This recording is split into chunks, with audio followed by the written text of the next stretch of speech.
Zotëri Meri, faleminderit për kohën që ndatë për Kosova Presin.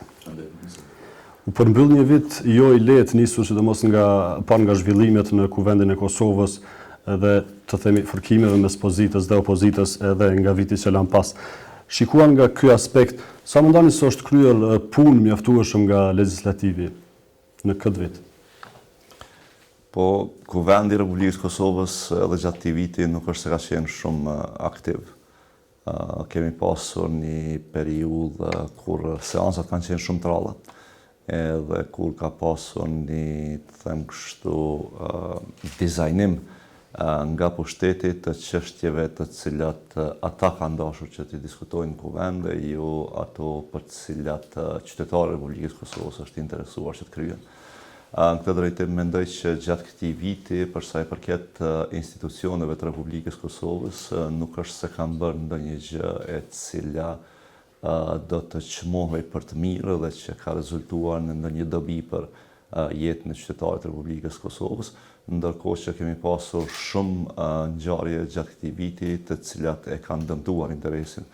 e Republikës së Kosovës, veçanërisht mënyrën se si pushteti e ka intensifikuar kontrollin mbi organet shtetërore, keqpërdorimin e organeve shtetërore për luftën e tyre politike dhe dështimet në rrafshin ekonomik. Pra në këtë drejtim konsideroj që me këtë pushtet për çdo herë më shumë Republika e Kosovës po sigurohet si sovranitet që buron nga qytetarët, po rrezikohet si sovranitet që buron nga qytetarët, po rrezikohet si territor i cili kontrollohet dhe në anën tjetër po rrezikohet si ekonomi që mund të sigurojë mirëqenie për qytetarët e Republikës. Zotëri Meri, ju thatë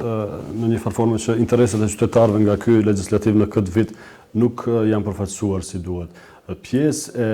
të themi këtij faji, nëse mund ta quajmë kështu, është edhe partia juaj, mes është partia më e madhe opozitare. Sa mendoni se ka qenë fuqia juaj gjatë vitit 2016 e madhe në kuvend dhe a jeni ju vetë të kënaqur shikuar nga reflektimet që keni pasur mundësi t'i bëni në fund të vitit që lan pas? Po mendoj që roli i lëvizjes vendosjes si partia prijese e opozitës ka qenë jashtëzakonisht e dobishme për Republikën e Kosovës, veçanërisht gjatë vitit 2015-2016. Pra me angazhimin tonë vetë mohues kemi arritur që të ndalim së zbatuari dy marrëveshje jashtëzakonisht të dëmshme për Republikën e Kosovës. E dini që protesta kundër këtyre bashkë me Aleancën dhe Nismën kishte filluar në vitin 2015 dhe ka vazhduar edhe gjatë vitit 2016 dhe përfundimisht me këtë protestë dhe angazhim e veçanërisht me organizimin qytetar, të cilët morën pjesë si në peticion ashtu dhe në protesta gjatë fillim vitit, arritëm që të ndalim së zbatuari marrëveshjen për demarkacion dhe në anën tjetër themelimin e zajednicës së komunave me shumicë serbe dhe njëkohësisht të marrëveshje të sjellim në pikën e vdekur. Pushteti ka pasur disa tentime që të ringjallë këto marrëveshje, por fal protestës sonë dhe vendosmërisë sonë ato nuk kanë arritur të bënë. Mendoj që kjo ka një kontribut dhe do të ketë një kontribut jashtëzakonshëm në Republikën e Kosovës në dy rrafshe. Njëra në anë që përfundimisht u thy tehu i ofanzivës së Serbisë karshi Kosovës me Zajednicën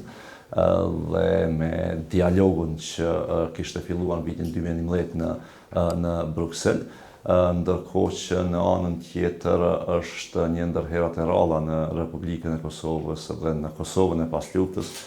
kur qytetarët, populli organizuar arrin që ta ketë një ndikim kaq të mirë dhe të dobishëm në politikën dhe vendimarrjen në Republikën e Kosovës dhe mendoj që kjo është për të çmuar sepse qytetarët organizuar, populli organizuar përmes protestës, demonstratës, peticionit e kështu me radhë, pra aksionit politik në përgjithësi, kështu e vendos dhe e firmos sovranitetin e vetë përmbi vendit. Natyrisht që Republika e Kosovës përballet me probleme të shumta dhe këto probleme derivojnë sikur në rrafshin politik, po ashtu edhe në rrafshin ekonomik dhe mendoj që viti 2017 do të jetë jashtëzakonisht i rëndësishëm këtë drejtim, sepse jemi përballë dy mundësive të cilat ose dy rrugëve që mund t'i ndjekë Republika e Kosovës. Njëra në anë është rruga e pushtetit, rruga e regjimit, rruga e qeverisë. e cila nënkupton ndarje territoriale të brendshme të Kosovës, themelim të një Republike Serbe përmes negociatave me Serbinë, degradim, uzurpim dhe keqpërdorim të resurseve ekonomike e financiare të vendit, dhe në anën tjetër rritje të autoritarizmit pushtetar dhe përdorimit të aparatit represiv shtetëror, siç janë policia dhe gjyqësia, për të vendosur ato në funksion të përndjekjes kundërshtarëve politik. Dhe është rruga tjetër pastaj, rruga e qytetarëve, rruga e devizëve vendosje, e cila synon ta zhvendos Kosovën nga binarët e bosnjizimit në binarët e sovranizimit, që do të nënkuptonte kthimin e institucioneve të Republikës në shërbim të qytetarëve, që do të nënkuptonte përqendrim në rritjen e prodhimit vendor, mbrojtjen e prodhimit vendor, industrializimit të vendit dhe rritjen e vendeve të punës, si dhe zhvillimin ekonomik në funksion të mirëqenies së qytetarëve. Pra mendoj që këto dy alternativa janë kundërthënëse njëra me tjetrën dhe të dyja nuk shkojnë bashkë, që i bie praktikisht që në vitin 2017 Republika e Kosovës domosdoshmërisht duhet të kaloj nga rruga e theqatjes në rrugën e fuqizimit. Dhe kjo bëhet me rrëzimin e kësaj qeverie, me ndryshimin dhe transformimin rrënjësor të politikës dhe shoqërisë në Kosovë, si dhe me një vendosmëri dhe guxim politik e vizion afatgjat të cilin ky regjim duket se nuk e ka. Zotëri Ymiri, par nga, ta themi kështu retrospektiv, nga 2015 dhe 2016 dhe puna juaj në kuvende e këtij legislativi, disa herë ka pasur hyrje dhe dalje, ta themi, përfshirë edhe nëse mund t'i quajmë aktivitete si hedhja e gazit, të tjera forma të protestimit për brenda seancave të kuvendit, për brenda kuvendit. Sa mendoni se keni qenë parimor dhe u keni qëndruar vendimeve që keni marrë si opozit ose juve si parti e parë opozitare në kuvend? Po, të fillojmë nga deputetët. Deputetët e opozitës kanë qenë në mbrojtje të Republikës. Pra, i tërë angazhimi ynë është bërë për të mbrojtur sovranitetin dhe integritetin territorial të Republikës së Kosovës. Dhe në të drejtim, deputetët e opozitës, që kanë qenë të angazhuar në protest, dollën të jenë të vetmit që në fakt e jetësuan dhe materializuan betimin që e kemi dhënë Kuvend e Republikës Kosovës, në të cilin ne zotohemi si deputet se do të angazhohemi gjatë tërë punës sonë si deputet të mbrojmë integritetin territorial dhe sovranitetin e Republikës së Kosovës. Dhe aktgjykimi gjykatës kushtetuese ka shi marrëveshjes për zajednicën, në fakt dëshmoi që Republika e Kosovës, rendi kushtetues në Republikën e Kosovës, rrezikohej jashtëzakonisht shumë nëse do të zbatohej marrëveshja për themelimin e zajednicës, sepse kjo do ta përmbyste edhe rendi kushtetues dhe do ta shkelte kushtetutën jo më pak se 23 në enë të saj. Dhe në të drejtim konsideroj që angazhimi protestues dhe aksioni politik i deputetëve të opozitës, veçanërisht atyre të lëvizjeve vendosje, duke marrë parasysh që në numër më shumë t'i ka kontribuar deputetëve të vendosjes, ka qenë jo vetëm parimor, por edhe i domosdoshëm për ta mbrojtur Republikën e Kosovës nga regjimi zaptues. Në anën tjetër, konsideroj që tërë ajo që ka ndodhur gjatë këtij viti dhe momentet e veçanta të këtij viti e tregojnë dhe shpërfaqin në mënyrë të qartë se si është regjimi aktual, koalicioni qeverisës, pra kreu i PDK-s me kreun e LDK-s, Republikën e Kosovës. Pra ata Republikën e Kosovës e shohin si një plaçk lufte me të cilën bëjnë siç duan. Pra një pjesë ja japin Serbisë në kontroll, një pjesë malit e rrugovës ja falin malit të zi, ndërkohë që pjesën e mbetur e ndajnë mes vete. Pra sikur ta kishin një plaçk që e kanë fituar përmes një betejë. Dhe në këtë drejtim, asnjë mënyrë Republika e Kosovës nuk jetësohet si Republikë e qytetarëve, por shndrohet në një shtet në duart e pushtetarëve. Dhe së këndemi konsideroj që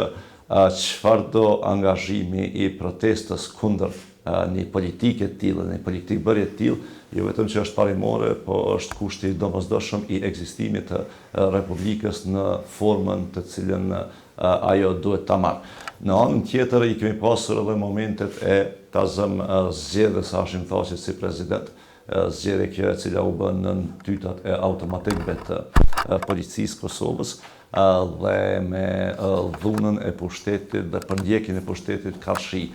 deputetëve të opozitës vetëm e vetëm për ta instaluar, do të thosha, Hashim Thaqin në ulësën e Presidentit të Republikës Kosovës. Ndërkohë që gjatë tërë vitit, policia e Kosovës e urdhëruar nga pushteti është marrë me përndjekjen dhe arrestimin, akuzën, montimin e akuzave dhe rasteve ndaj aktivistëve të lëvizjeve vendosje, e cila filloi me 28 nëntor të vitit 2015, kur njësitet antiterror të policisë, 1200 polic, gjithsej u futën zyra të lëvizjeve vendosje për të arrestuar deputetin Albin Kurti, dhe pastaj kulmoi me arrestimin e 6 aktivistëve me 29 gusht këtij viti, në një rast skandalës të montimit klasik dhe në akuzën për terrorizëm, me që rast njeri prej aktivistëve pra vdiq në burgun e Prizrenit Astrid Dehari me 5 nëntor të këtij viti. Ju përmendet çështja e maleve të rrugovës, zotëri Meri. Interesant të dime që akuzoheni jo rallëherë edhe nga faktori ndërkombëtar, por edhe nga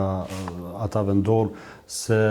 fajtor deri tash për mos liberalizimin e qytetarëve të Kosovës një farë forme është opozita, me që nuk e votoi çështjen e demarkacionit dhe për cilën çështje procesi ka mbetur në ngecje. Pati së fundi edhe një thirrje nga kryeministri Isa Mustafa për një mbledhje edhe të një fundviti për të pasur një mundësi të dytë, të fundit, a themi, dhe finale për zgjedhjen e kësaj çështje. A keni pasur thirrje direkte dhe si shihni në përgjithësi këtë proces, a duhet i faturohet dikujt ky mos liberalizim për qytetarët e vendit? Do të kemi parasysh që marrëveshja për demarkacionin, kjo aktualja e nënshkruar në Vjenë me 26 gusht të vitit 2015, është e papranueshme për Republikën e Kosovës, sepse i acenton integritetin territorial. 8200 hektar është dëshmuar tashmë shkencërisht së paku që i falen malizi me këtë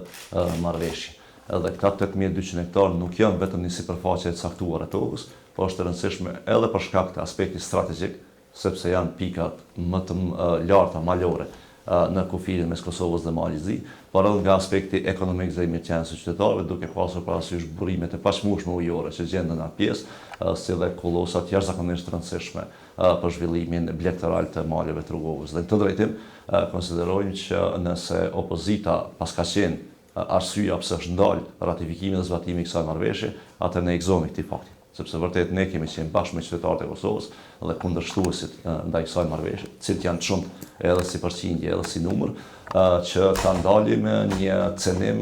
dhe rrezikim kaq të madh të territorit dhe integritetit territorial të Republikës Kosovës. Në anën tjetër, për sa i përket liberalizimit të vizave, s'pari vendosja e ratifikimit marrëveshjes për demarkacion si kusht për liberalizimin e vizave ka qenë edhe i padrejtë dhe nuk është dashur të pranohet. Mendoj që këto institucionet e Republikës Kosovës, veçanërisht kreret institucional, kanë treguar një dobësi të jashtëzakonshme në mos të kenë qenë vetë faktor pse është vendosur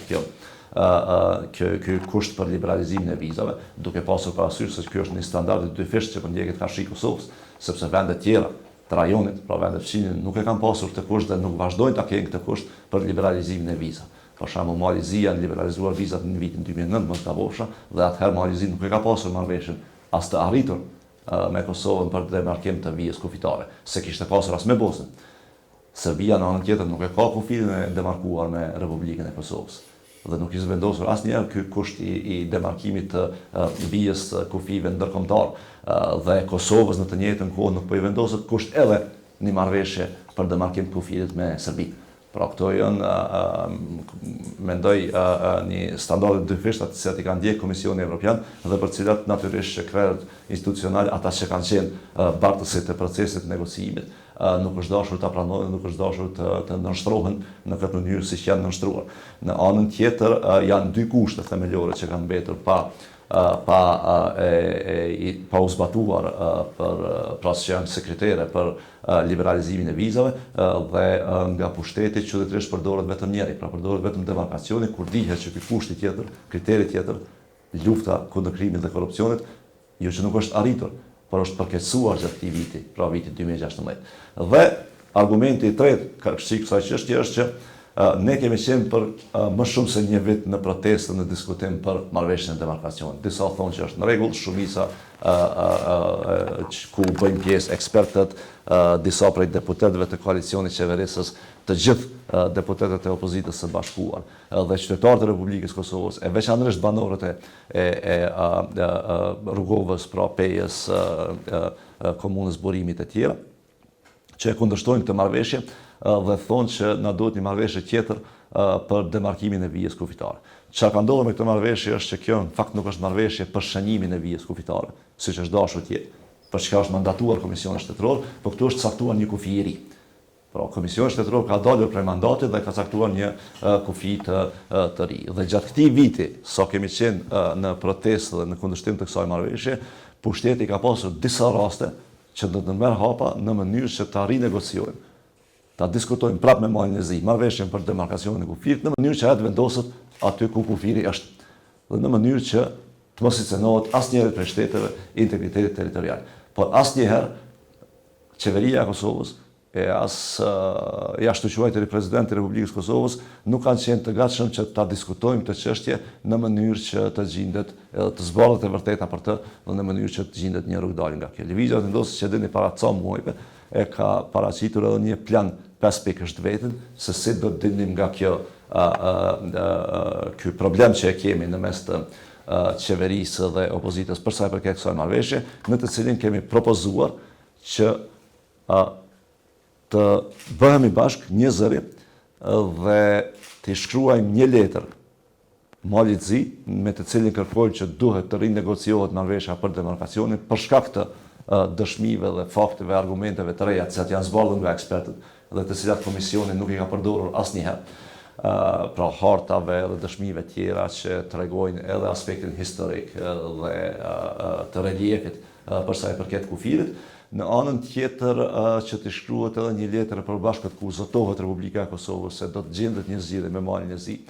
Komisioni të BE-s në mënyrë që të kërkohet që ky kriter të hiqet nga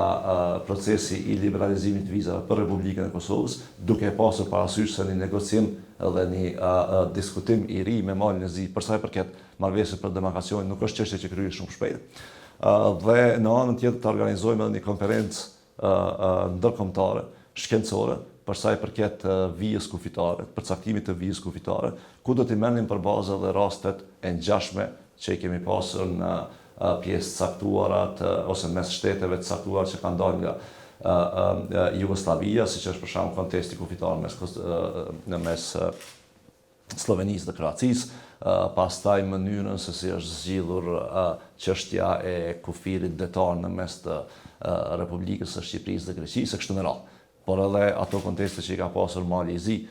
tasa me Bosnën dhe me Kroacinë më herët. Dhe në këtë drejtim mendoj që kjo ka qenë një mundësi jashtëzakonisht e dobishme dhe rëndësishme të cilën pushteti e ka hullur poshtë për shkak se deri tash, siç e kemi parë nga qeveria e Kosovës, ata kanë insistuar me çdo kusht që vetëm kjo marrëveshje të zbatohet dhe asnjë tjetër. Pra njërin anë thonë që marrëveshja është në rregull, në anën tjetër nuk janë të gatshëm të flasin për të. Po të kishte qenë marrëveshja në rregull, atëherë ata do të ishin gatshëm që ta rihapin atë vazhdimisht dhe pafundësisht derisa t'ia marrin të gjitha argumentet opozitës që e kundërshtojnë këtë marrëveshje. Mirë, po duke e ditur se marrëveshja nuk është në rregull, ata kanë rezistuar dhe kanë refuzuar kategorikisht që të diskutohet për këtë marrëveshje vetëm që e vërtetat mos dënshesh.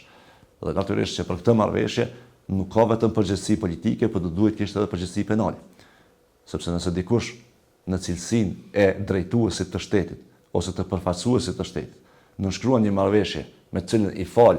territor një shteti tjetër, atëherë kjo është edhe vepër penale. Është e sankcionuar me ligjet në Kosovë dhe natyrisht që duhet ndjekur. Është një dritë në këtë çorçokak, sepse do të doja të ndërlidhesh javën e kaluar kryeministri Mustafa në një intervistë që zhvilluam së bashku më tha se gjatë kohës kur ju bën të thirrje shoqërisë civile, bilës qytetarëve dhe në radhë të parë opozitës për një rikthim të kësaj çështje në fund vit për gjetur një zgjidhje. Thoshte se tek e fundit nuk është një diçka që ai e kishte bërë në qeverisjen e tij, është vetëm çështje e nënshkrimit, përderisa është gatuar më herët. Edhe për këtë në përgjithësi kanë qenë në njohuri të gjitha partitë parlamentare, përfshirë edhe vetëvendosjen. Por nga ana tjetër ju thoni që nuk do duhej të vazhdohet me këtë procedurë, të themi kështu, sipas marrëveshjes së ratifikuar në mes të dy palëve.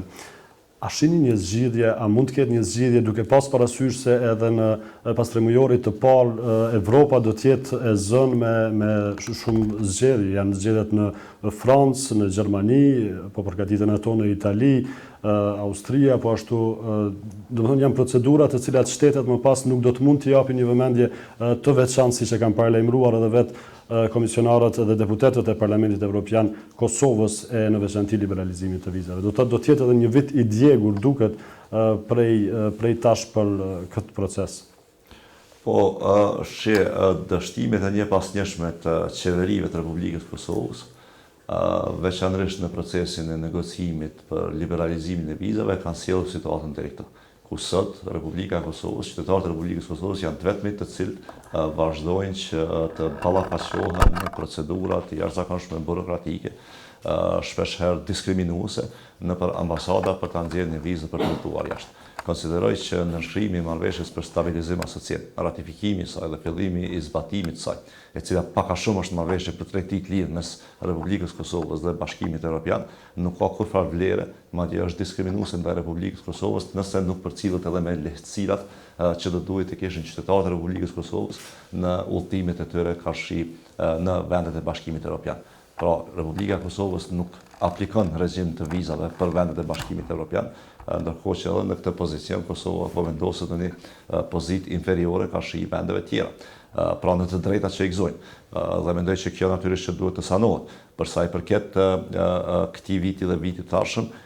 dhe veçanërisht në raport me marrëveshjen për demarkacionin, mendoj që po të kishte pasur vendosmëri nga institucionet e Republikës, ky kriter s'pari nuk do të vendosej fare, dhe dyta edhe kur është vendosur do të zbutej. Nëse ju kujtohet në raportin fillestar të nxjerrën mos gabofsha në maj të këtij viti,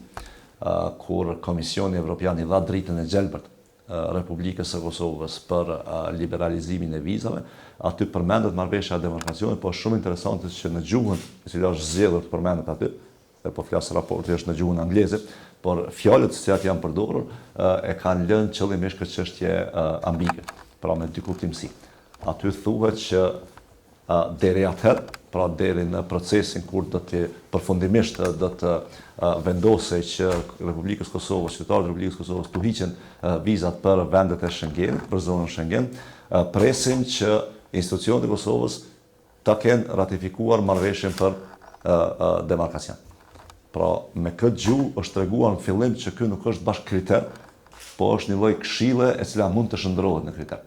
Dhe më pastaj me deklarimet edhe të pushtetarëve tanë, edhe me komisionerët e veçantë, kjo si kriter ka shkuar duke u fuqizuar derisa në fund doli të jetë kriteri i vetëm, siç po thotë qeveria e Republikës Kosovës. Pra ka pasur një evoluim interesant, një rrugtim interesant të një gjuhë jashtëzakonisht butë deri në konkretizimin dhe fuqizimin e gjuhës që përdoret tash për sa i përket këtij kriteri për marrëveshjen për demarkacion. Dhe këtë drejtim konsideroj që ka qenë përgjegjësi institucioneve të Kosovës dështimi që të marrim ose të liberalizohen vizat për Republikën e Kosovës. Në anë tjetër do ta kemi parasysh një gjë. Askush në Komisionin Evropian nuk mund të garantoj se Kosova do t'i marrë, pra do t'i hiqen vizat dhe këto formalitetet burokratike të udhëtimit për zonën Schengen, edhe nëse marrëveshja për demarkacion ratifikohet. Sepse, siç e përmendët edhe ju, Bashkimi Evropian është duke u futur në një fazë të re politike në të cilën problemet për çdo herë më shumë po vijnë duke u shtuar. Pra është çështja e emigrantëve që është diskutuar për një kohë gjatë brenda Bashkimit Evropian, ka pasur diskutime edhe debate jashtëzakonisht nxehta për këtë çështje, dhe në anën tjetër zhvillimet elektorale brenda Bashkimit Evropian, të cilat për çdo herë më shumë po lëvizin drejt partive të ekstremit djathtë që karakterizohen me një ligjërim politik që është edhe racist, edhe ksenofob, edhe anti-imigrant, dhe përgjithsisht një ligjërim politik që kërkon fuqizimin, forcimin e kufive e jo zbutjen e tyre, atëherë Republika e Kosovës gjendet në një situatë ku mund të humbë territor nëse ratifikon marrëveshjen për demarkacion dhe të mos fitoj asgjë në raport me liberalizimin e vizave. Spari duhet të them që edhe po të kishte qenë vërtet që marrëveshja për demarkacion, me të cilën ne jemi të bindur që ne humbim territor, do ta sillte liberalizimin e vizave në Turqisht e vlerëshme. Sepse nuk duhet që Republika e Kosovës të vendoset në kësi pozicioni ku alternativa e vetme për të fituar diçka, pra një drejt për qytetarët e Republikës, është humbja e territorit, të paguaj me territor. Dhe në anën tjetër,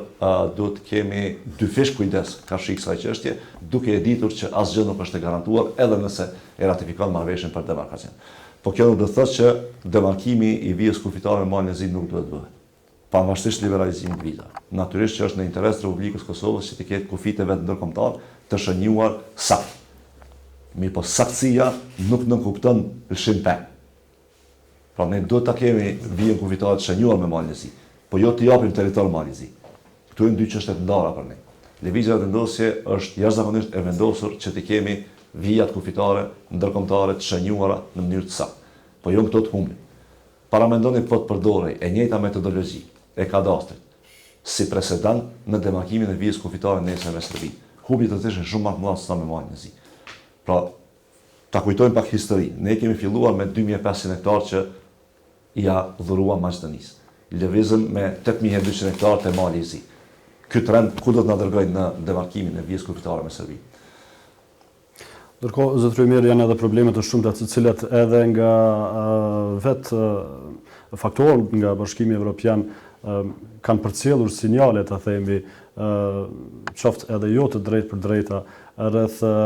çështjes së standardeve të jetuarit të qytetarëve të këtij vendi. Është një sinjal që tregon se edhe Evropa ka frikë të pranojë njerëz të cilët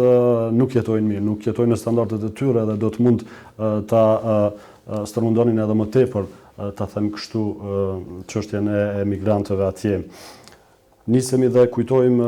faturat e energjisë elektrike të cilat patën rritje në këtë vit, ndërkohë pritet që në vitin e ardhshëm të jetë një rritje tjetër. Është ndotja e ajrit edhe shumë probleme të tjera me ekonominë, për të cilat në veçanti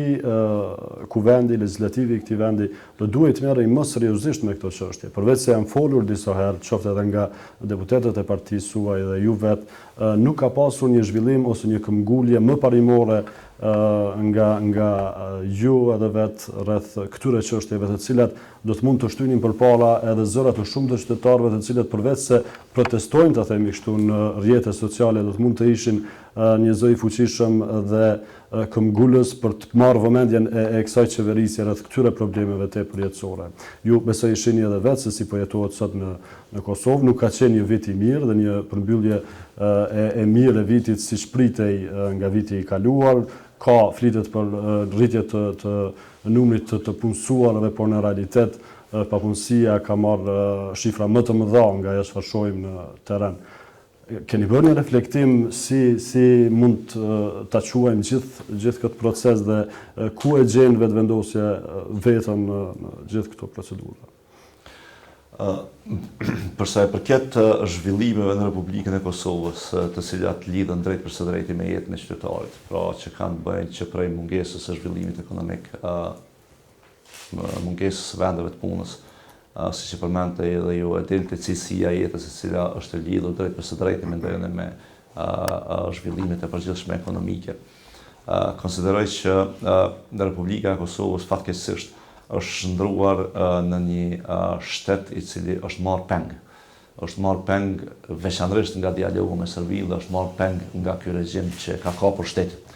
Dhe në këtë drejtim kur institucionet shtetërore kapën nga interesa partikulare, atëherë natyrisht ato nuk mund njëkohësisht të jenë në shërbim të qytetarëve.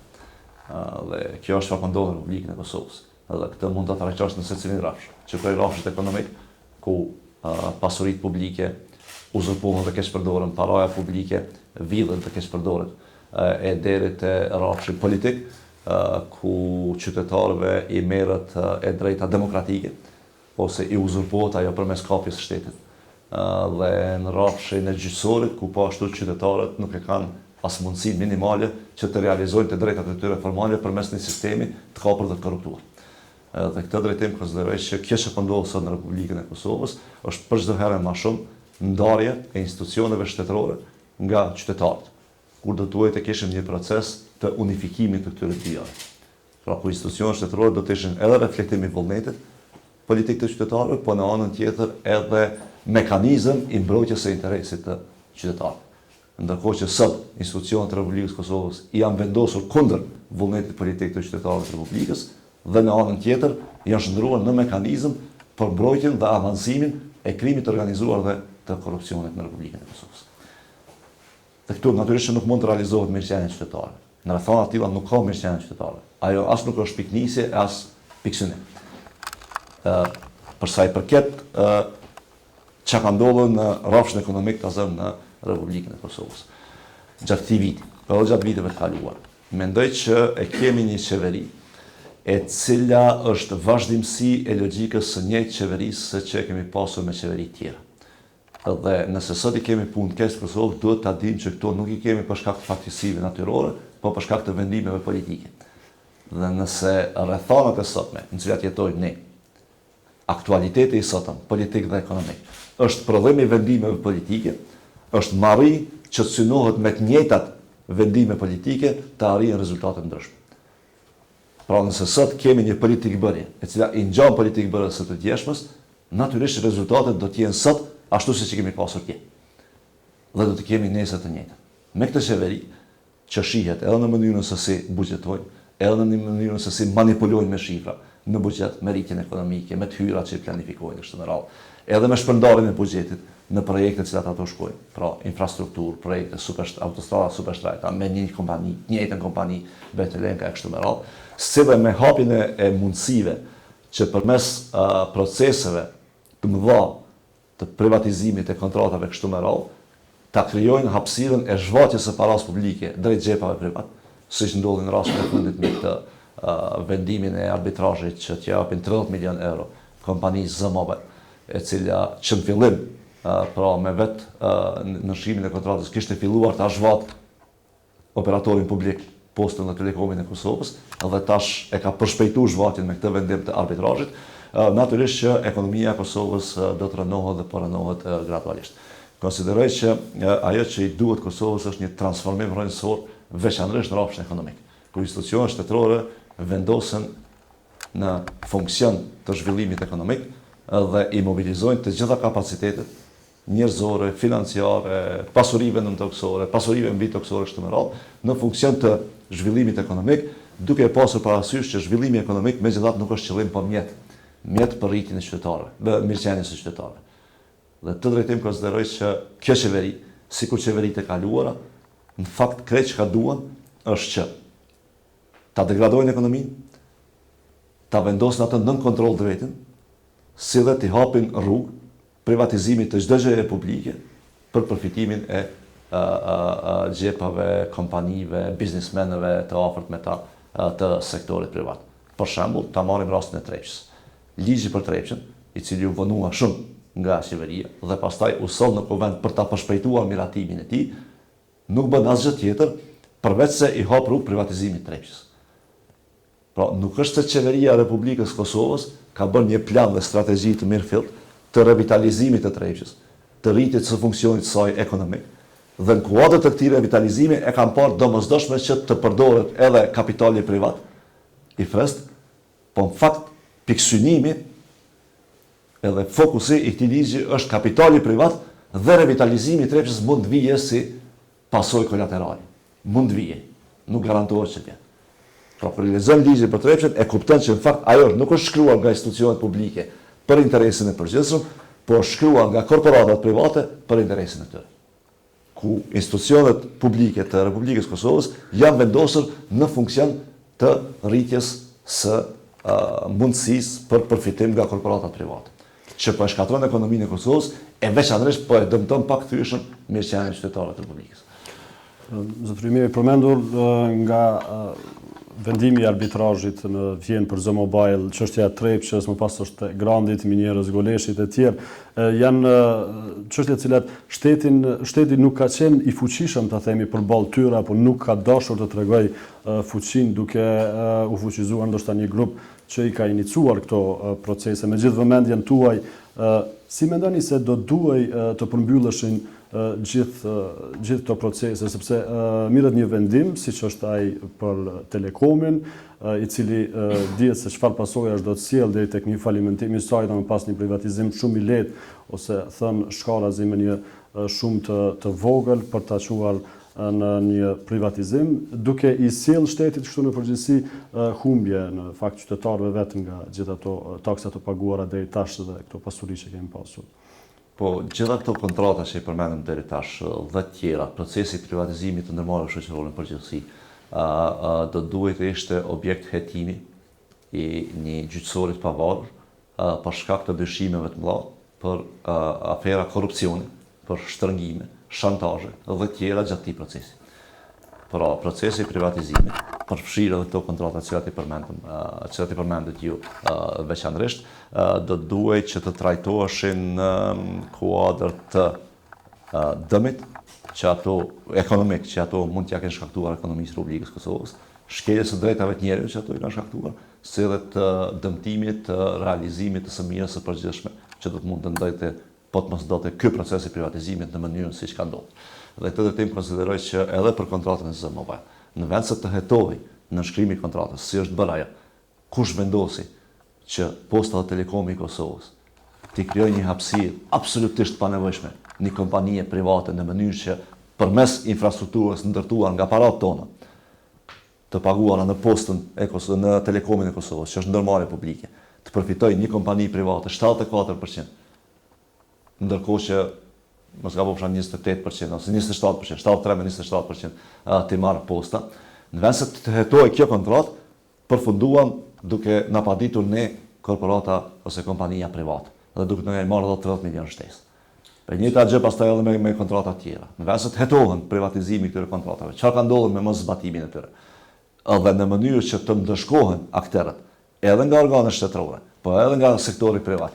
që kanë marrë pjesë në këtë proces të korruptuar të privatizimit dhe në mënyrë që të sanohet dhe e drejta edhe interesi i Republikës Kosovës përmes të jetimit të gjyqësorit pavarur, ne po përfundojmë si shtet, si publik, duke u paditur nga këto kompani të cilat na kanë zhvatur në momentin e privatizimit dhe po na zhvasin edhe tash në këtë moment të dytë. Zotëri Ymiri, ato kontrata kanë qenë të nënshkruara përmes qeverisë ose institucioneve tjera dhe deputetët, komisionet parlamentare dhe kuvendi vetë ka pasur mundësi t'i kërkoj. Nuk i kanë kërkuar dhe tash po dalin para akteve të kryera në fund duke i bartur vetëm pasojat. Mendoj se do të jetë vonë për të iniciuar hetime siç e përmendët dhe japet ide apo keni. Unë po them që pa e marrë parasysh kohën cilën po ndodhe, po them që ka duhet bënte.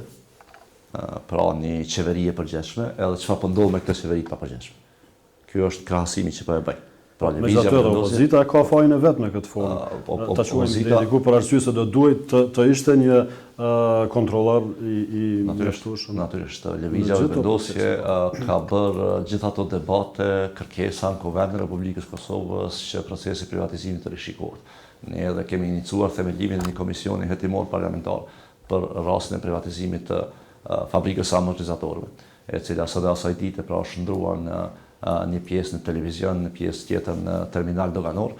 kur ka qenë një prej fabrikave më të dobishme dhe më fitimprurse që ka pasur Kosova. Në anën tjetër kemi bërë gjithë ato diskutime edhe kundër privatizimit postës dhe bashkë me sindikatat e kemi ndalur këtë privatizim postës do t'i kushtonte Republikës Kosovës shumë më shumë në kohën kur paramendohej që të privatizohej Telekomi ose 70% mos gabosha të aksioneve të Telekomit pa kurrë procedure të ndjekur parlamentare kështu me radhë. Ne kemi bërë edhe protesta shumë mëdha kundër privatizimit të postës bashkë me sindikatat. Kemi bërë edhe protesta shumë mëdha kundër privatizimit të Kecit. Kemi tentuar edhe që ta problematizojmë dhe ta ndalim në momentin e nënshkrimit kontratën për privatizimin e Kecit, i cili do të jetë një skandal që po na shpërthen për çdo ditë, siç e përmendëm me faturat e shtrejtimin e faturave të energjisë elektrike, por që do të kemi dëm edhe shumë më të mëdha në të ardhmen. Pra gjitha këto i ka bërë lëvizjeve të vendosje, mirë po fatkeqësisht nuk kemi pasur përkraje as nga subjekte tjera e as nga disa prej sindikatave që drejt për së drejti janë prekur me këto procese të privatizimit. Pra lëvizja e vendosje nuk është se nuk ka intervenuar në këto raste, por fatkeqësia është që fuqia jonë politike ka qenë e pamjaftueshme për t'i ndalur këto. Dhe këtë drejtim konsideroj që askush nga organet e shtetit dhe të pushtetit. Pra, krejët institucionale dhe tjerët që kanë qenë përfshirë drejt për së drejti në këto procese, as nuk mund të thonë që nuk e kanë ditur se po bëjnë keq, e as nuk mund të thonë që nuk kanë pasur përgjegjësi në këtë. Prandaj konsideroj që një hetim i mirë fillt, i pavarur gjyqësor i procesit të privatizimit do t'i tregoj këtij publiku dhe veçanërisht punëtorëve të këtyre fabrikave. Pse janë shitur fabrikat aq lirë? Pse janë përjashtuar nga vendet e punës? Pse sot nuk kemi fare prodhim? Dhe pse sot kemi degradim industrial dhe ekonomik të Republikës së Kosovës? Dhe përgjigjja është për shkak të politikave të ndjekura deri tash, nga secila qeveri, jo vetëm nga kjo, të cilën po e bart, siç e thash, në të njëjtën mënyrë edhe kjo qeveri. Pra këto problemet kanë histori, dhe ky historik është i pasluftës. Dhe pa u trajtuar ky problem, dhe pa u sanuar e drejta karshi këtij historiku, nuk mund të ketë zhvillime pozitive në Republikën e Kosovës. Çfarëdo ngurimi i cili do pushtet që të merret veçanërisht me procesin e privatizimit dhe veçanërisht me proceset e privatizimit të kompanive publike ose koncesionimit të tyre, nënkupton bashk veprim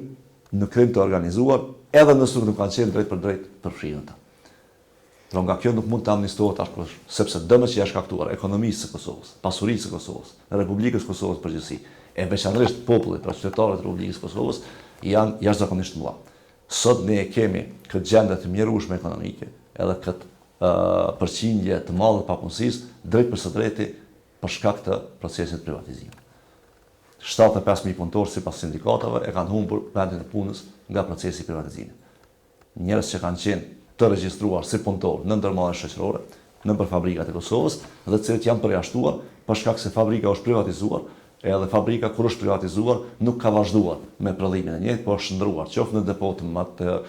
madrave, qoftë në restorant të dasmave apo në diskotekë, e në disa vende është rënuar rrafsh me tokë dhe në të janë ndërtuar apartamente të banimit. Po kjo është e vërteta që ka ndodhur me ekonominë e Kosovës. Dhe për këtë dikush do t'jap përgjegjësi. Zotëri Miri, të ndalemi tek një çështje që ka të bëjë me ekonominë, të themi një çështje të përgjithësuar. Fund viti solli të hyra ose një përmbledhje rikapitulim nga gjithë ajo çfarë kaloi ekonomia kosovare, vetëm nga të hyrat e doganës dhe të tatimeve të qytetarëve. Nuk pati ndonjë zhvillim i cili do të shihej drejt për drejt në jetën e qytetarëve.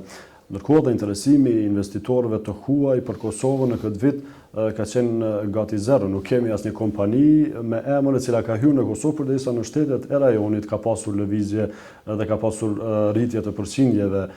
në Maqedoni, në Shqipëri, po ashtu të mos flasim për Serbinë e tutje. A është shqetësuese mos interesimi i investitorëve për Kosovën? Çfarë do të mbetej ndoshta në vitin e ardhshëm për t'i ofruar atyre, pse nuk kemi një paketë e cila do t'i joshte më tepër investitorët e huaj për Kosovën? Në fakt, problemi kryesor dhe shqetësimi më i madh që e kemi si Republikë e Kosovës, e që lidhet edhe me këtë shqetësim që ngritet ju, është që Republika e Kosovës asnjëherë nuk e ka marrë seriozisht zhvillimin ekonomik. Pra çfarë do të ndodhë Republikën e Kosovës? Si që thash edhe më herët, institucionet shtetërore duhet vendosen në funksion të industrializimit vendit,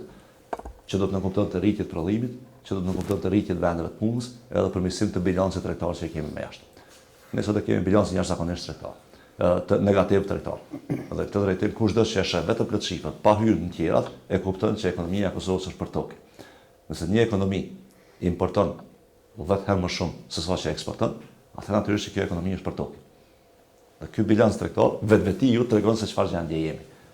Natyrisht ne që jetojmë këtu e dimë më mirë se çfarë gjendje jemi, për shkak se e shohim për ditë degradimin ekonomik që po i ndodh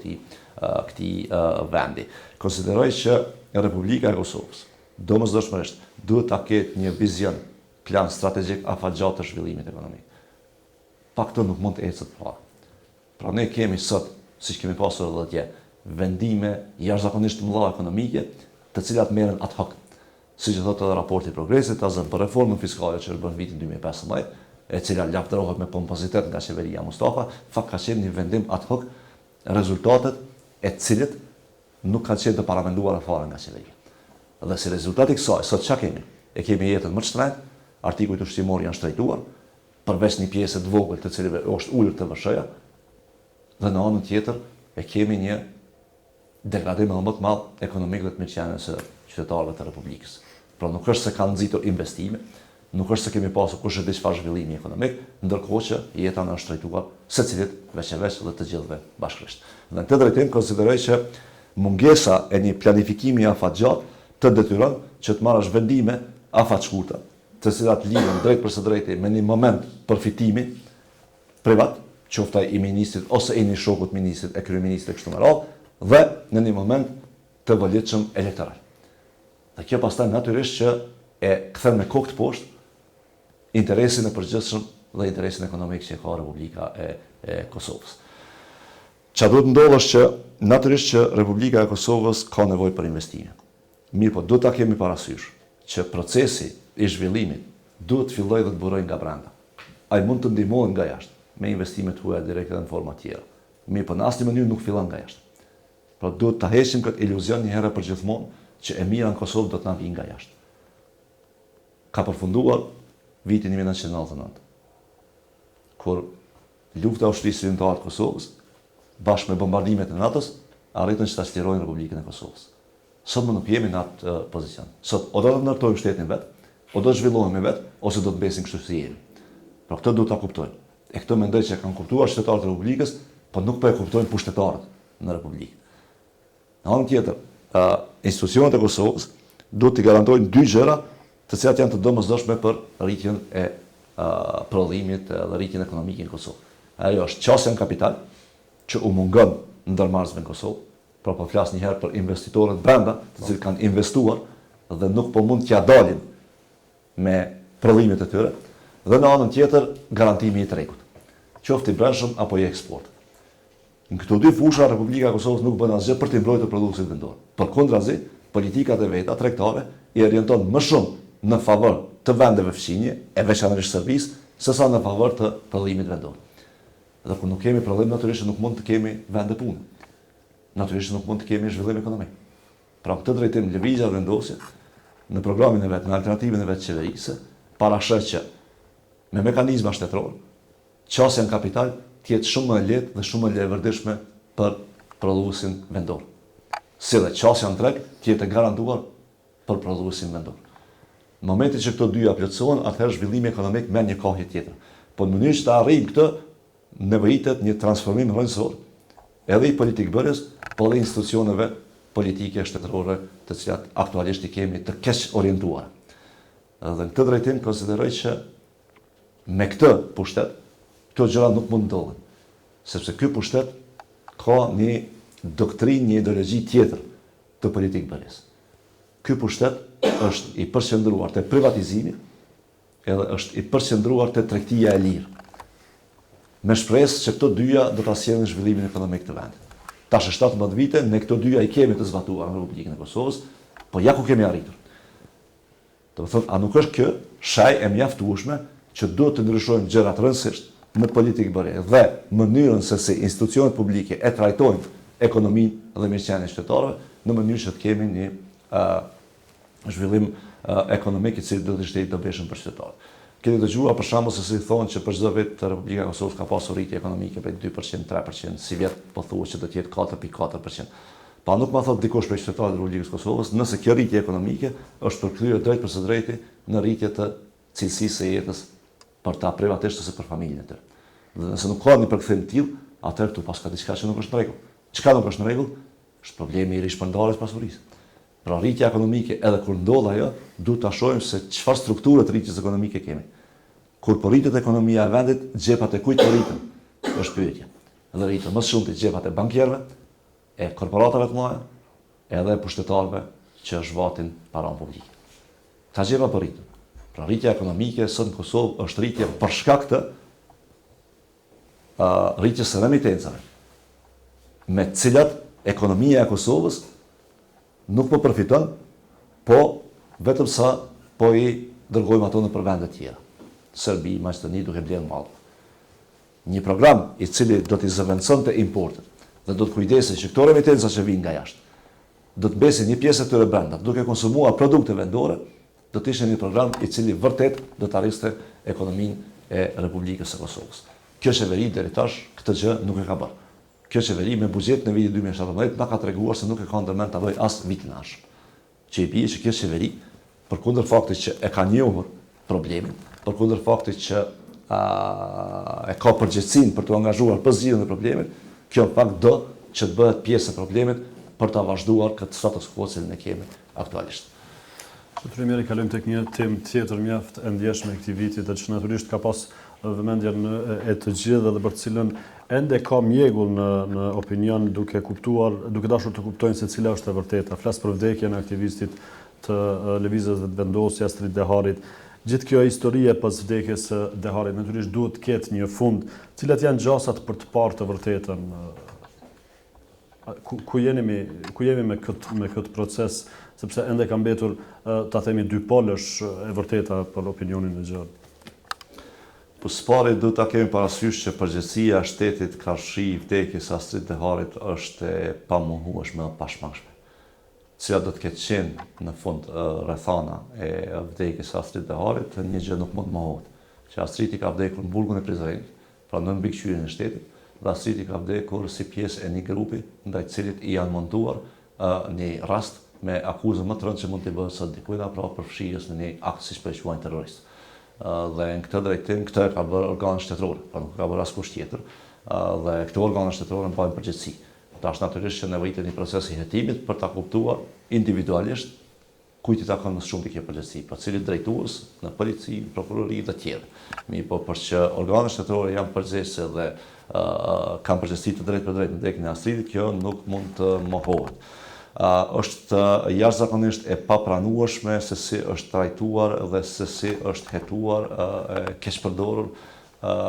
ky rast nga organet shtetërore dhe nga organet e prokurorisë dhe hetuesisë. Siç e dini që prej vdekjes së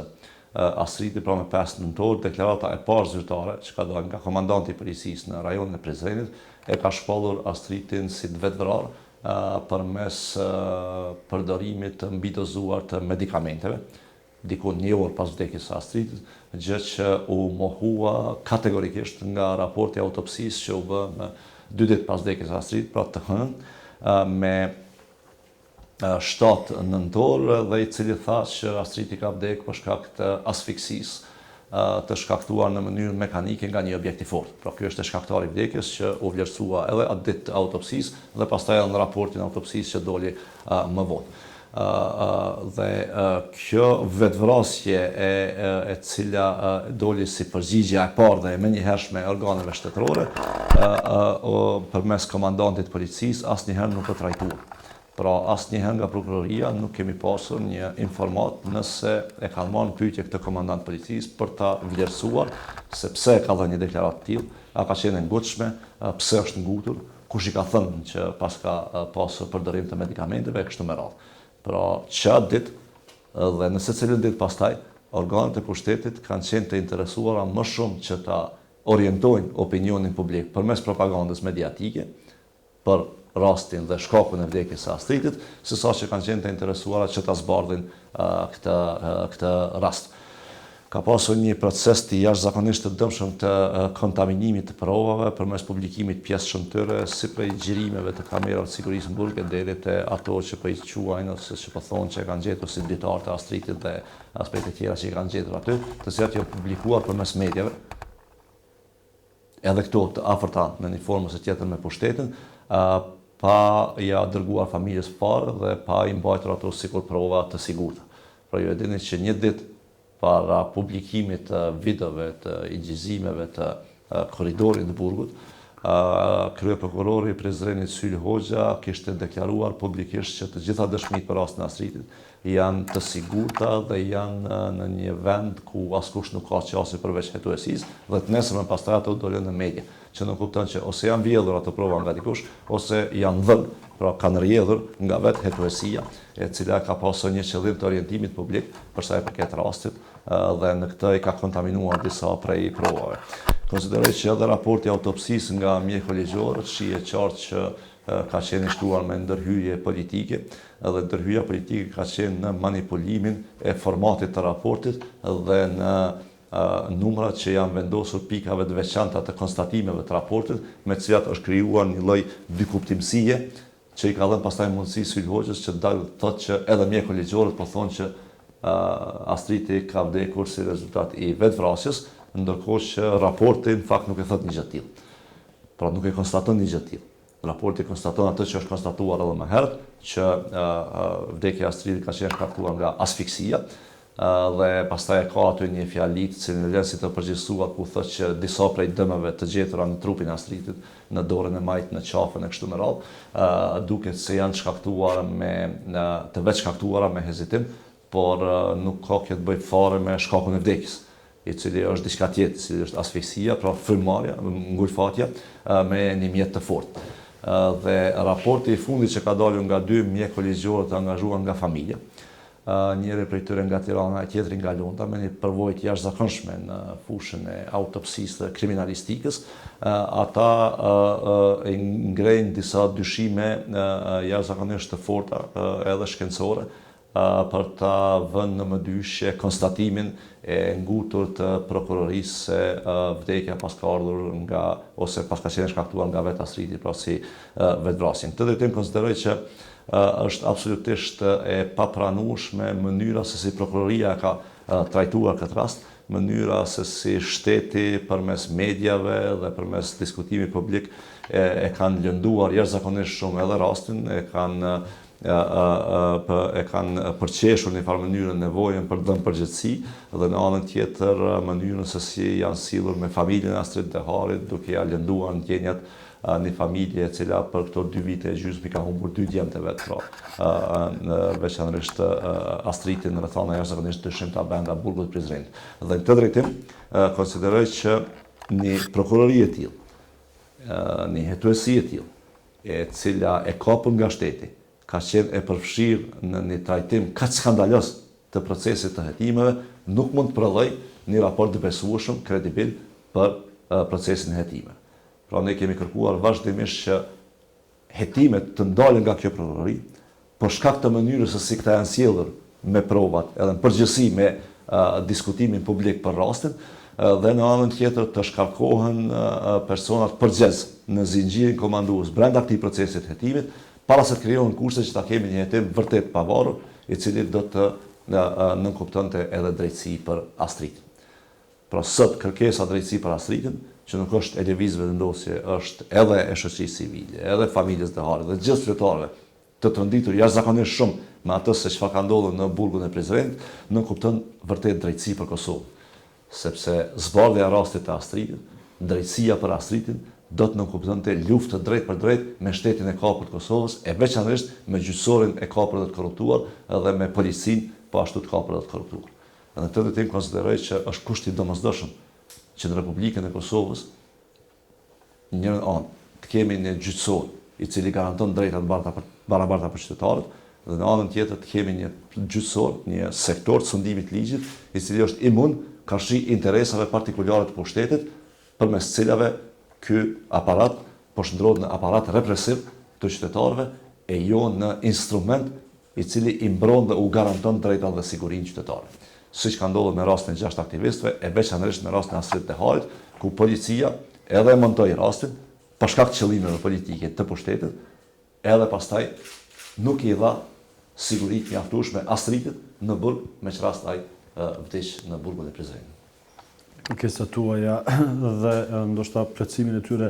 sa është një reale, ose cilat janë gjasat për të parë të vërtetën shumë shpejt rreth këtij rasti? Po nuk mendoj që me këtë, siç e thash, me këtë pushtet nuk mund të ketë vërtet. Nuk është çështja apo vjen e shpejta ngadalë, po me këta njerëz në krye të shtetit, pra me Dhurata Hoxhën si ministër drejtësisë, me Skënder Hyssenin si ministër i brendshëm, të cilët kanë qenë në krye të këtij procesi ose të organeve që e kanë ndjekur këtë proces, dhe me ngurimin e tyre që t'japin përgjegjësi karshi këtij rasti, edhe politike, po qeverisë edhe morale, kjo mu m'len me kuptu që me këta njerëz nuk ka dhe nuk mund të ketë drejtësi, sepse këta nuk janë të interesuar në drejtësi. Pra po të kishte pasur sadopak brejtje të ndërgjegjes dhe një lloj ankthi të përgjegjësisë karshi drejtimit të shtetit, do të kishim reflektim nga këta persona. Edhe në zinxhirin komandues të personat që kanë qenë përfshirë aty, po edhe të vetja tyre. Dhe me këtë ngurim, qeveria e Republikës Kosovës, institucionet e Kosovës po tregojnë që në fakt ata nuk çojnë kokën pavarësisht se çfarë ndodh në institucionet ku ata kanë përgjegjësi dhe pavarësisht se si trajtohen qytetarët e Republikës nga organet që prapë e përsëris duhet t'i mbronin ata dhe drejtat e tyre, jo që ti nëpërkëmbin dhe t'i shkelin ata deri në montimin e rasteve, në arrestimin e burgosin e njerëzve pa kurfar argumenti apo prove. Dhe këtë drejtim konsideroj që me këtë sistem të instaluar të kapjes shtetit dhe të kontrollimit të organeve kryesore të shtetit, siç janë gjyqësori, policia, po edhe institucionet tjera ekonomike, nuk mund të ketë drejtësi as për Astritin, sepse nuk ka drejtësi për qytetarët e Republikës përgjithësi. Zotëri Trymeri, kalojmë tek disa çështje të tjera, përmendëm disa qeverisjen në nivel qendror, por jo edhe atë në lokale, kam fjalën për Prishtinën, me të cilën qeveris partia juaj. Sa sipas jush del tjetë e suksesshme Prishtina në qeverisjen e Shpendametit dhe Vetëvendosjes, edhe në përmbyllje të këtij viti? Po mendoj që komuna e Prishtinës ka pësuar një transformim jashtëzakonisht të rëndësishëm në mënyrën se si drejtohet, se si qeverisët, si bëhet politika, edhe në hapësirën që ajo krijon për qytetarët. Jo vetëm këtë vit, po edhe këtë vit në komunën e Prishtinës kemi pasur një proces të jashtëzakonshëm të ndaljes, zbrapjes së krimit të organizuar urbanistik, i cili e ka sjellur komunën e Prishtinës në një gjendje jashtëzakonisht të rëndë, ku siç e dini gjatë qeverisjeve të njëpasnjëshme të Lidhjes Demokratike të Kosovës këtu, numri i ndërtesave ilegale në Prishtinë ka qenë mbi 46.000. Dhe shpresoj se ka ardhur lëvizja e vendosje në qeverisje në Prishtinë, nuk e kemi asnjë ndërtesë ilegale. Madje kemi edhe intervenimet e inspektoratit ku disa ndërtesave ilegale edhe janë rënuar dhe shumë prej hapësirave publike të uzurpuara janë çliruar, ndërkohë që kemi angazhim dhe investim të jashtëzakonshëm në disa projekte të cilat janë jashtëzakonisht dobishme për qytetarët, sikur projekte infrastrukturore që ka ndodhur përmes drejtorisë në komunën e Prishtinës të udhëhequr nga Hysén Durmishi, deri te projekte tjera të revitalizimit, fuqizimit të ndërmarrjeve publike, të cilat shërbimin e tyre ka shi qytetarëve kanë shkuar duke rritur dhe po e përmirësojnë vazhdimisht. Projekti i fundit, i cili është duke ndodhur që do të fillojë në janar të vitit 2017, pra projekti i revitalizimit të kompanisë ndërmarrjes publike, transportit publik, me autobuset të rinj, kontratën e cila është nënshkruar dhe përgjithsisht me reformën e transportit publik, mendoj që do të jetë një prej angazhimeve jashtëzakonisht dobishme për qytetarët e Republikës, veçanërisht për qytetarët e komunës Prishtinës, pra kryeqytetit, sepse do ta normalizojë një herë për gjithmonë edhe trafikun brenda qytetit Prishtinës, i cili shpeshherë bëhet kaotik, dhe në anën tjetër do të krijojë mundësi jashtëzakonisht lëvërdishme dhe dobishme qytetarëve të Prishtinës që të udhtojnë brenda qytetit Prishtinës përmes transportit publik, jo të kenë nevojë që të bazohen ose të përdorin vetullat e tyre, që pastaj janë ndikim shtesë negativ në ndotjen e arit për cilën po flasim sot në Prishtinë, në qytetin e Prishtinës veçanërisht. Kështu që konsideroj që qeverisja lëviz vendosje në Prishtinë ka dëshmuar disa gjëra. Pra njëra në anën ka dëshmuar që mund qeveriset pa korrupsion, në anën tjetër ka dëshmuar që mund kryhen punë të mira pa pasur nevojë që ato të krijohen ose të shndrohen në lidhje klienteliste me qytetarin, dhe në anën tjetër po e dëshmon për çdo ditë që ndërmarrjet publike nuk janë të dënuara që të jenë të qeverisura, po ato mund qeverisen, mund të fuqizohen dhe mund të kenë sukses nëse qeverisja atyre bëhet në bazë të nevojave të qytetarëve, në bazë të një organizimi dhe funksionimi të mirëfillt të ndërmarrjeve, e jo në bazë të interesave partikulare të njerëzve që e kanë pushtetin. Prishtina sot mendoj që ka hyrë një rrugë të drejtë të ndërtimit si qytet i qytetarëve, si një komunë e përbashkët ku zëri i qytetarëve merret parasysh, ku qytetarët nuk i njohohen dhe ku projektet për qytetarët bëhen në bazë të mundësive pikës pare, po në anën tjetër në bazë të nevojave akute që qytetarët i kanë dhe në bazë të një shpërndarje të barabartë dhe të drejtë të paras financave publike për projekte që e prekin secilin qytetar, jo vetëm ata që jetojnë lagjes të caktuar dhe jo vetëm ata që jetojnë në qytet, por ata që jetojnë për fshatet e komunës përreth. Po ashtu ka pasur një ndikim, mendoj unë, jashtëzakonisht pozitiv në dinamikën ekonomike të vetë qytetit, për aq sa kjo është përgjegjësi e nivelit lokal të qeverisjes, veçanërisht në krijimin e hapësirave të veçanta për prodhuesit bujqësor të komunës, prodhuesit vendor, të cilët tash e kanë edhe tregun e tyre, lëvizjes nëpër Prishtinë, dhe përmes cilit edhe u garantohet atyre hapësirë për të plasuar produktet e tyre, por në anën tjetër qytetarët e Prishtinës u afrohet një produkt cilësor i freskët, bujqësor, i cili prodhohet në fshatrat dhe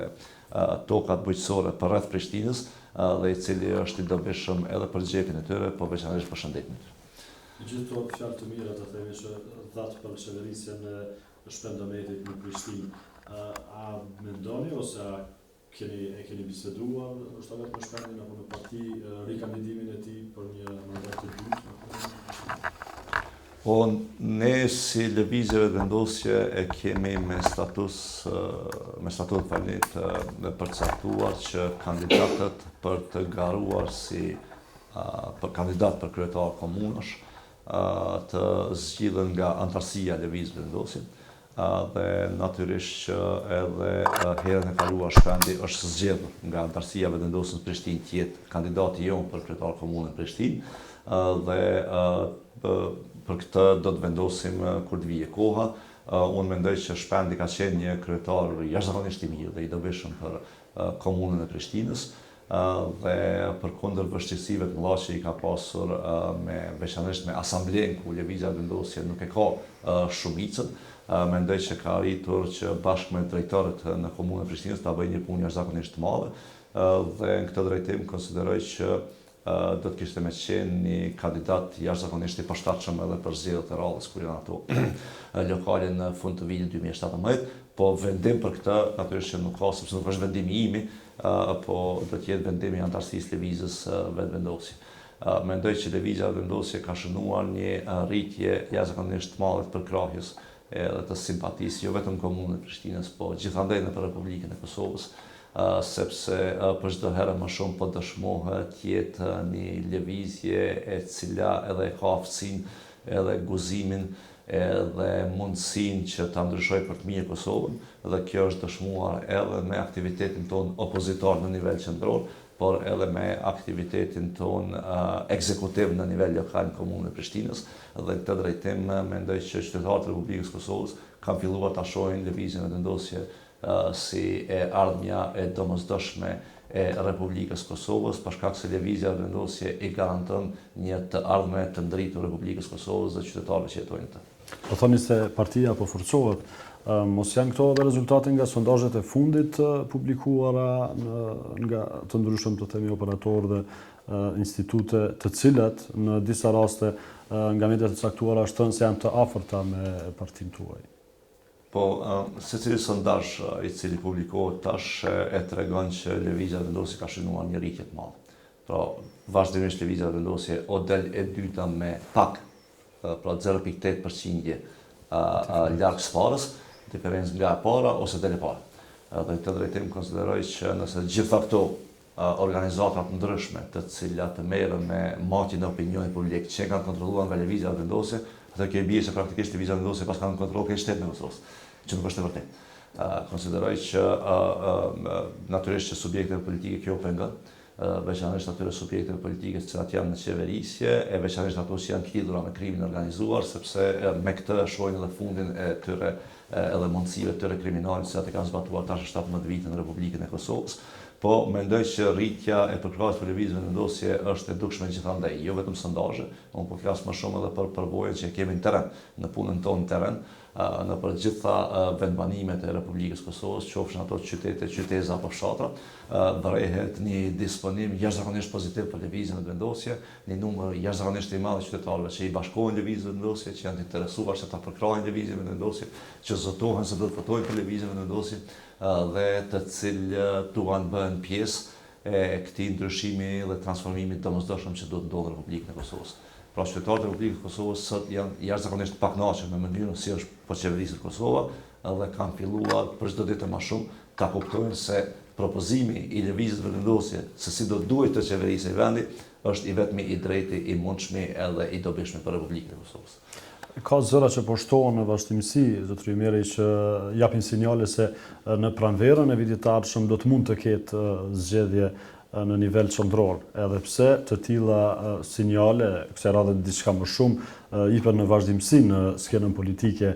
vendore. Ju sa mendoni se do të ketë ose po afrohen gjërat për të pasur me të vërtet zgjedhje me që nuk mund të funksionojë ndoshta më tej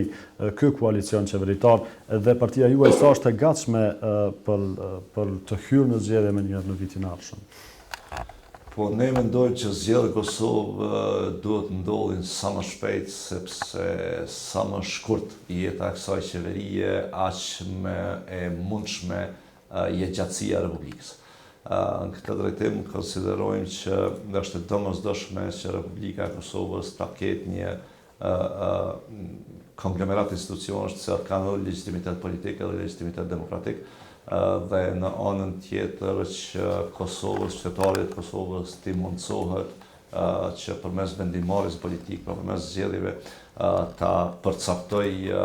kohën e udhëheqjes qeverisës, drejtimit të Republikës së Kosovës, që sot i ka ikur nga duart. Pra qeveria e Kosovës përkundër premtimeve që i ka pasur në fushat, e ka marrë peng, siç e thash më herët, institucionin publik në Republikën e Kosovës dhe ka larguar atë nga interesat e qytetarëve dhe i ka larguar atë nga vetë fjalë që i ka folur në fushat për ta drejtuar dika tjetër. Edhe këtë qytetari i Kosovës natyrisht e ka parë dhe natyrisht është i pakënaqur me këtë. Pra zgjedhjet domosdoshmërisht duhet të ndodhin, unë nuk e shoh këtë qeveri ta ketë as mundësinë, as vizionin që ta qeverisë vendin dhe ta përfundoj mandatin e vet deri në vitin 2018 dhe mendoj që zgjedhjet e parakohshme në Kosovë do duhet të ishin sa më shpejt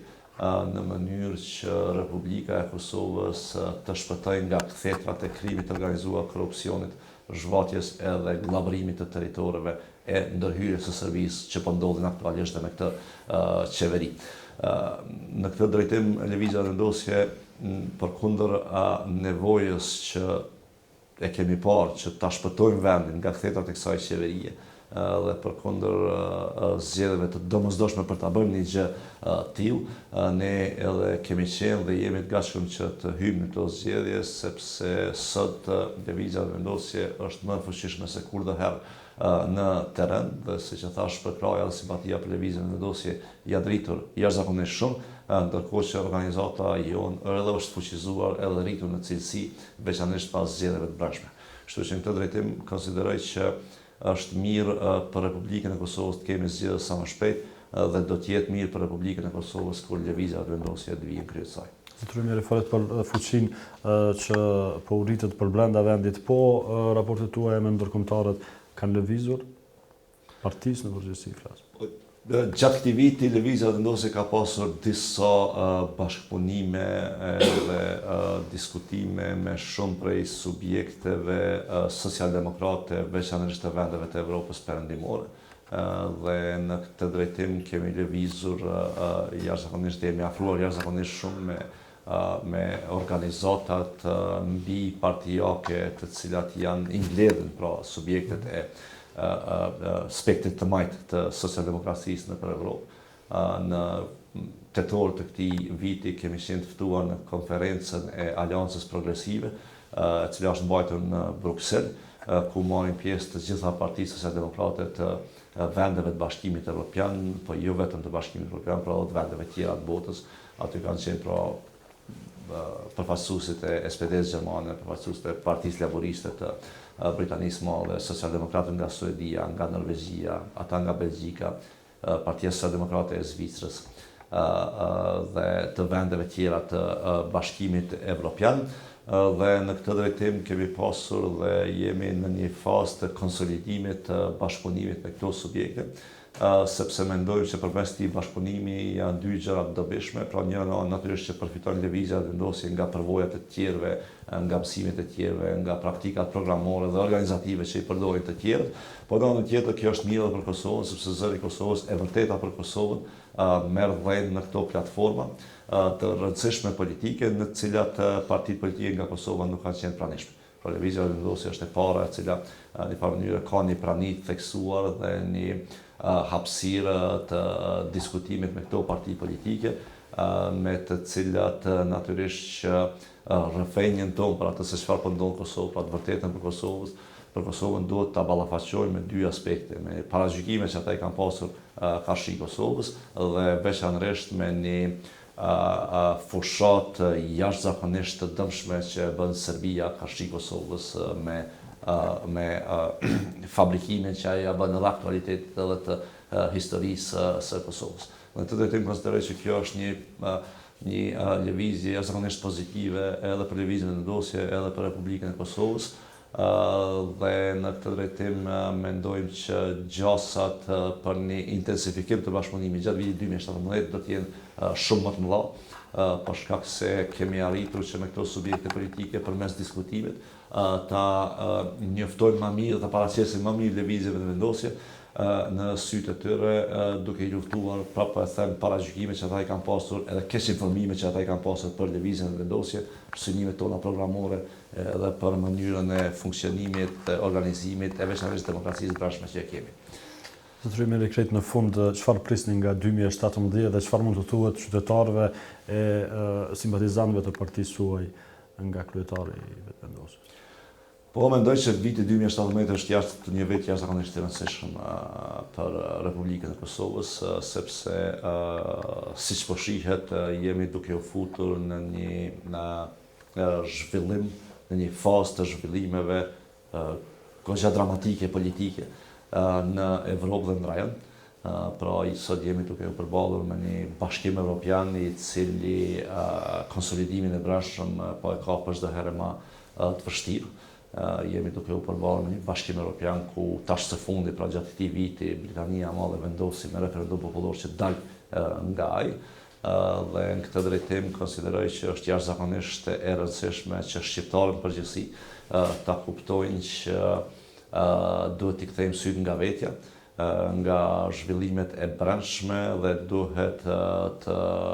ngulmojmë në konsolidimin, zhvillimin,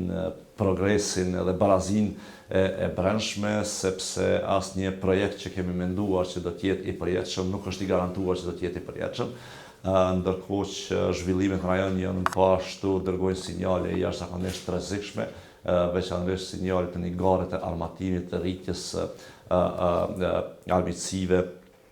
të vendeve të rajonit. Këtu e kam fjalën veçanërisht për Kroacinë dhe Serbinë, dhe në anën tjetër kemi një homogenizim dhe konsolidim jashtëzakonisht të tmerrshëm brenda Serbisë, e cila për çdo herë më shumë është duke lëvizur po ashtu ka spektri i djathtë, ku sot në parlamentin e Serbisë kemi një konsolidim prej partisë së Vučićit, i cili më herët kishte qenë me Sheshelin bashkë në një parti, pra të një mentaliteti jashtëzakonisht shovinist, radikal, qetnik, veçanërisht karshi shqiptarëve, e deri te vetë partia e Sheshelit, e cila ka mbetur në të njëjtat linja politike, dhe ky lloj homogenizimi i brendshëm në Serbi ka qenë edhe historikisht edhe aktualisht mundësia kryesore përmes cilës Serbia e ka rritur hegemoninë e jashtëm. Dhe të drejtim konsideroj që Serbia në ofanzivën e vetë kundër Kosovës do të jetë edhe më e vendosur, edhe më e ashpër, dhe nëse Kosova vazhdon qeveriset me një grup njerëzish kaq të qullt, veçanërisht karshi Serbisë, siç janë krerët aktual institucional, pra Isa Mustafa, Kadri Veseli, Hashim Thaçi, atëherë që natyrisht Republika e Kosovës do ta pasojë shumë keq. Në këtë drejtim, ky ndryshim, transformim rrënjësor që i duhet Kosovës, edhe në raportet e brendshme, po veçanërisht në raportet me Serbinë duhet ndodhë sa më shpejt në mënyrë që Republika e Kosovës ta ketë mundësinë që të çndrohet në Republikë sovrane, Republikë qytetarëve dhe të bëhet Republikë me drejta të plota për të bashkuar me Republikën e Shqipërisë, që është synimi dhe aspirata jonë e kahmotshme kombëtare. Pra këtë drejtim mendoj që viti 2017 është jashtëzakonisht i rëndësishëm në këto pika për të cilat fola, edhe pse këto zhvillime politike nuk do të jenë vetëm zhvillime të vitit 2017, por të jenë vitit 2018 dhe 2019, mirë po është e rëndësishme që edhe Republika e Kosovës, qytetarët e Republikës së Kosovës ta nxënë hapin shumë më herët në këto zhvillime se sa të mbesin prapa siç kemi mbetur vazhdimisht, dhe ta nxënë hapin në një pozicion ku mund të ndërtojë raportet barabarta me këto zhvillime politike në rajon, e jo të mbesim në raporte inferiore siç kemi qenë deri tash për shkak të politikave të qeverisë. Ju faleminderit për kohën, fat dhe mbarësi juve personalisht dhe subjektit tuaj në 2017. Faleminderit shumë për këtë. Faleminderit, sa.